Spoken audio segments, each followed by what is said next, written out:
on YouTube gang? It's your boy Texas Yankee. Today we better check out this JxmyHighroller new video titled "A Massive Change is Coming to the NBA." Not quite sure what it's about. Might be, I mean, about the draft. I'm assuming from this draft lottery thing, or maybe the new CBA or something. So let's check it out.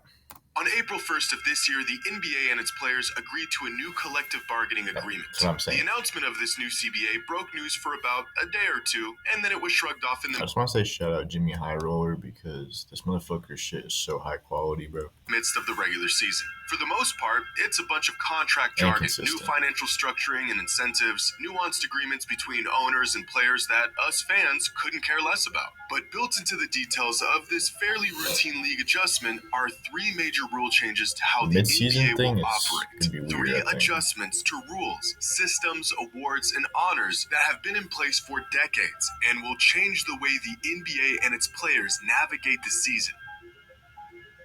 Sign up. Take advantage Shout out of Jimmy 16 for the free sponsorship. You know what I Coming mean? into effect starting with the 2023-2024 NBA season, the league has a new CBA. Okay. Among the slosh of financial I know mumbo that. jumbo that I I couldn't know a give a little bit rat's about ass this, about, there but maybe he'll break down some specifics I haven't heard yet. are three major changes taking place from this season forward. The first one is a new rule regarding the minimum number of games a player must play to receive individual awards and or be eligible for all NBA team selection.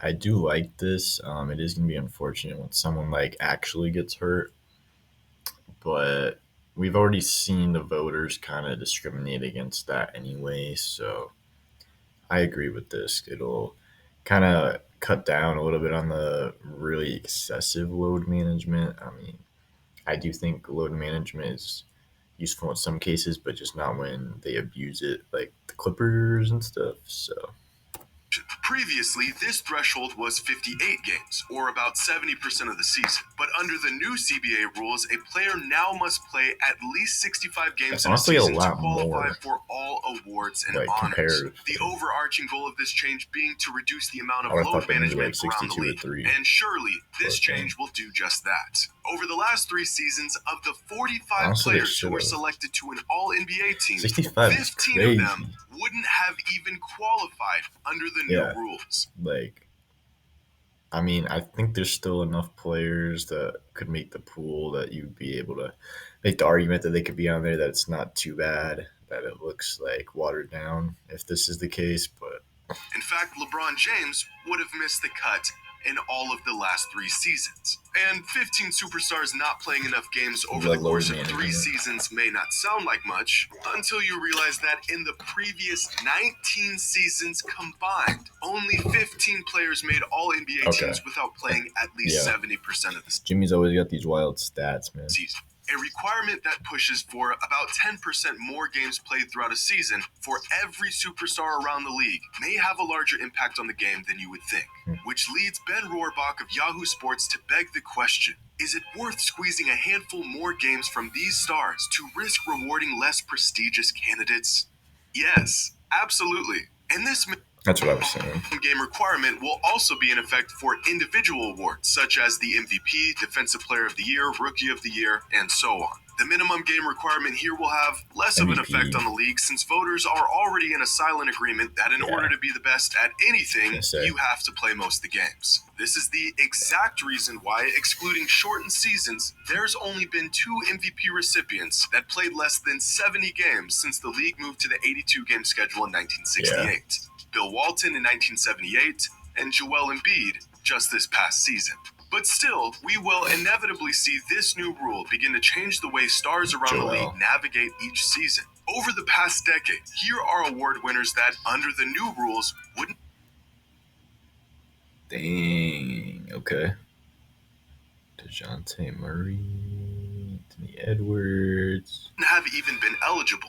Man, AD would have had the DPOI for Defensive Player of the Year in 2023. Now, the one caveat to this rule change is that there will be exceptions under specific circumstances. For example, if a player has a season-ending injury, the minimum game requirement will drop from 65 to 62 games. Also, any game where a player plays at least 20 minutes will count as a game played. And I think we can all see exactly how this exception will be exploited. And to demonstrate this, I want to point y'all to AC Green. Throughout the 80s and 90s, Green was a solid contributor in the NBA, but his legacy is remembered for his untouchable record for consecutive games played in an NBA career. From 1986 to 2001, AC Green did not miss a single basketball game. Not one. 1,192 consecutive games over the course of 16 years. What? A record that I'd be willing to bet anything will never be broken for the rest of time. But what people fail to mention is that in order to set this record, AC Green had numerous games where he would simply check into the game for a few possessions 3 seconds. and then check back out. The man was well aware of his streak, and he would do anything in his power to keep it going until the day he retired. It's not a matter of if stars around the league will check into a game and then inexplicably check back out after 21 minutes. It's a matter of how many stars will do this and how often. But this rule change is certainly a step in the right direction. Now, the next rule change that was included in the new CBA is one that fans have been asking for years. The NBA has become a positionless league. Is this the award position thing? Steph Curry a point guard, or is he really a shooting guard? Probably a little bit of both. Is Jimmy Butler a power forward? Of course not.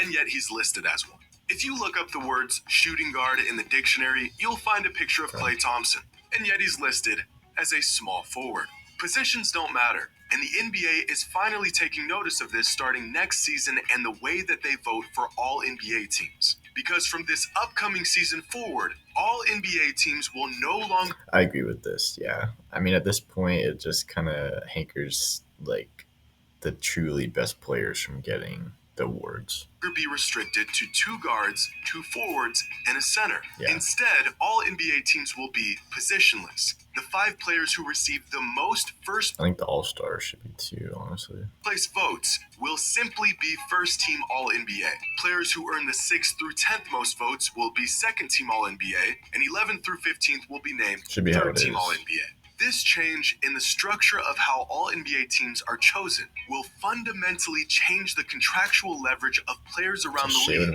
and the legacy they leave behind. This past season, Nikola Jokic, the best player in the world, didn't even make first-team All-NBA. Only one center is allowed to make first-team, and that spot went to Joel Embiid. Rudy Gobert has 4 All-NBA selections in his career. You want to know how many All-NBA teams Vince Carter made in his 22-year career? 2. I know, right? Guess how many All-NBA teams Ray Allen has made in his career? 2. What about Dennis Rodman? Probably 1 or 2. Guessed it. 2. In fact, Rudy Gobert has more career All-NBA selections than Vince Carter, Ray Allen, Dennis Rodman, DeMarcus Cousins, Manu Ginobili, Draymond Green, Kevin Love, Alonzo Mourning, Klay Thompson, Bill Walton, James Worthy, Devin Booker, Chris Bosh, Kevin McHale, Earl Monroe, Derrick Rose, and Peja Stojakovic. Whoa. That's a lot of people, man. Appalling. The old All-NBA voting system was broken, and it had been for years. Yeah. But the most egregious case of this failed voting system came back in 2016 when DeAndre Jordan, who was never at any point in his career even considered a top 30 player in the league, made first-team All-NBA. That's right. Because of this voting system, DeAndre Jordan was virtually named a top 5 player in the NBA. That same season, Kevin Durant, at his apex, did not make first-team All-NBA. Change was in need, and to demonstrate just how much these alterations will affect the NBA, here are the All-NBA teams from 2023. Now, considering the new minimum game requirements and the positionless... This is going to be kind of crazy how it switches up. Voting. This is how the 2023 All-NBA teams would look under the new rules according to voting results. Giannis, Steph, Butler, Lillard, and LeBron all missed too many games to make the cut. Jokic makes first team with Embiid. Sabonis, Fox, and Randall all get promoted to second team, and 4 players in Markkanen, Holiday, Brunson, and Anthony Edwards all make their first All-NBA team. That's cool. Now, the last major change that we'll see in this upcoming season is the new in-season tournament. No official structure of the tournament I want to know more about this. This is crazy to me. Has been announced yet, but the basic framework is set, and it'll look something like this. be divided into 6 pools of 5 teams. Okay. Pools will be comprised of teams from the same conference. And that's about the extent of this plan making any sense. Because out of the established pools of teams, there will be designated days during the first 6 weeks of the season where teams will play within their pool. The winner of each 6 pools will advance to a single elimination stage along with 2 wildcard teams. The league has yet to announce how these wildcard teams will be determined, so maybe record. The semifinals and finals will be played at a neutral site, and the players on the winning tournament team will receive $500,000 each. But here's where it gets Be nice to be a little bench player, get that. really weird. Each NBA team will only be scheduled for 80 games on the season. Teams that do not advance to the knockout round of the tournament will have 2 games added to their schedule, and the teams that make the final round of the tournament will play 83 total games. What? So let me get this straight. This new in-season tournament will affect the scheduling of the regular season. It will have qualifying rounds built throughout the season. It will lead to some teams playing more games in a season than others. But most importantly, I don't know if anyone's even going to care. The teams that are already good might not care about the in-season tournament because they have bigger goals. Yeah, I don't know. And the teams that have no chance at contending for a championship They could have and at might least care done to it a win the little better, tournament maybe. probably won't have a shot. I think the single elimination format could work in favor of less capable teams, but are the title contenders for the postseason not also the same teams that will be favored to win the in-season tournaments? Should be. Will the rich not just get richer while bad teams continue to have no shot at winning We'll see. anything? Over the last decade, the NBA has Single added a elimination will handful of definitely new make it awards that different, players can win throughout the season. The Hustle Award, Teammate of the Year Award, Clutch Player of the Year, Eastern and Western Conference MVPs. These extra awards get more players and fan bases involved. But if we're being completely honest, no one really cares about these additive accolades. Who won the Hustle Award in 2020? Who won the Teammate of the Year Award in 2021? Similar to these secondary awards, I think the midseason tournament could be a fun detour from the regular season. But I'm not sure how much value or even importance it will hold, especially considering it will uproot the entire structure of the regular season. It's gonna be weird. What do y'all think? Do you like the changes coming to the NBA? If you had the power, what changes would you make? If the 5 best players in the league are 5 point guards, does it make sense to have them all first team All NBA? What if the 10 best players in the league all play less than 65 games? Would it really make sense to have the 11th most valuable player in the NBA win the MVP? How does Rudy freaking Gobert have more All NBA selections than Vince Carter? Just hating on Gobert. Let me know your thoughts in the comments below. And as always, until next time. Man, that was JxmyHighroller with another banger of a video. Obviously, the CBA is already affecting teams like the Suns, we just saw, and then the Harden trade coming up, but with like Bradley Beal now, you know what I mean? It's just interesting. And then the awards thing, obviously, I think should have been done a while ago. It's good that they're finally implementing it. But other than that, shout out JxmyHighroller, you know what I mean? He always is consistent with these NBA videos, and they're like high quality production, you know what I'm saying? So without further ado, I'm going to see y'all next time. It's been your boy, Texas Yankee. Thanks for watching. Don't forget to like, comment, and subscribe.